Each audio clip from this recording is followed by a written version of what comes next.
Ganito naman ang gawin natin sa saging na saba. Meron ako ditong 4 na maliliit na hinog na saging tapos i-smash ko lang to. Pwede kayong gumamit ng blender o food processor.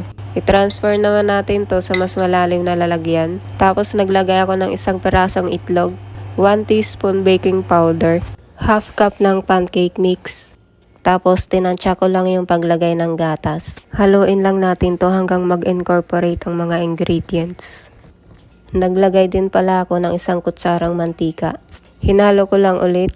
Mukhang masyado pang malapot kaya nagdagdag ako ng gatas. Na-try nyo na ba to mga amiga? Kung hindi pa ay subukan nyo na rin. Grabe, ang sarap ng combination. Tsak magugustuhan din to ng mga chikiting nyo. Hindi na rin pala ako naglagay ng asukal dito kasi masyado na siyang matamis. Ayan, okay na. Pwede din kayo maglagay ng syrup kahit anong flavor. Masarap din ang ice cream kaso masyado ng matamis para sa amin. Kain tayo!